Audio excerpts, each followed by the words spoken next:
Just a quick update on my previous video regarding GoPro Max issues. GoPro had me buy SanDisk memory cards, although the old memory cards were on the supported list. Just to eliminate that as a possible issue, they had me try SanDisk memory cards, but I was able to see the same issue on both memory card types. And then I even saw the issue when the GoPro Max was in hero mode recording in HD. So I don't think the write speed of the memory card is an issue either.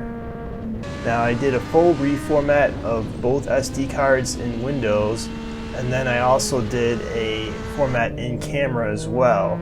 I did a manual firmware update on both cameras. I also did a factory reset.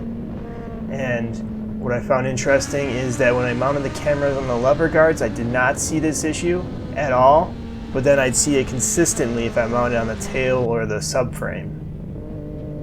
So still trying to work through these issues with GoPro, but not looking very promising at the moment.